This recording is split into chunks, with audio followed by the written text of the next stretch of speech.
कोल्हापूर येथून एक भयंकर घटना सध्या समोर येते। येथील एका 8वीत शिकणाऱ्या विद्यार्थ्याची शिष्यवृत्तीची परीक्षा असल्यानं तो परीक्षा देण्यासाठी गेला होता। परीक्षा झाल्यानंतर तो आपल्या घरी रस्त्यानं परतत असताना अचानक त्याच्या नाकातोंडातून रक्त आलं आणि त्याच्यासोबत जे काही भयंकर घडलं ते ऐकून तुमच्याही पायाखालची जमीनच सरकेल। शिष्यवृत्तीची परीक्षा झाल्यानंतर घरी येत असताना विद्यार्थ्यासोबत रस्त्यामध्ये नेमकं काय घडलं ते पुढे बघा। त्या अगोदर आपल्या चॅनलवर नवीन असाल तर चॅनलला सबस्क्राइब जरूर करा, जेणेकरून अशा प्रकारच्या अपडेट्स या तुमच्यापर्यंत पोहोचत राहतील।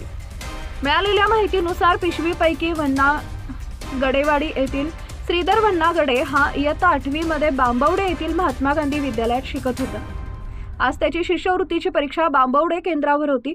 पेपर संपल्यावर श्रीधर आपल्या मित्रांसोबत वन्नागडेवाडीकडे पायी चालत निघाला होता। दरम्यान उदय साखर कारखान्याहून ऊस उतरून परत निघालेल्या रिकाम्या ट्रॅक्टर चालकाला पायी चालत निघालेल्या विद्यार्थ्यांनी हात करून थांबवलं व त्यात बसून गेल्यानंतर खाली उतरताना ट्रॅक्टर चालकाला न सांगताच श्रीधर ट्रॅक्टरमधून उडी मारून खाली उतरला। यामध्ये त्याचा तोल गेल्यानं तो ट्रॉलीच्या मागील चाकाखाली सापडला आणि यात त्याचा जागीच मृत्यू झाला। हा सर्व प्रकार इतका अचानक झाला की काही वेळासाठी कुणाला काही कळलंच नाही।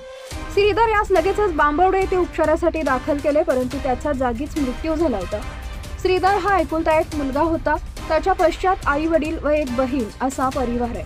मलकापूर येथील ग्रामीण रुग्णालयात शवविच्छेदन करून मृतदेह नातेवाईकांच्या ताब्यात देण्यात आला। या घटनेमुळे संपूर्ण पिशवी गावावर शोककळा पसरली आहे।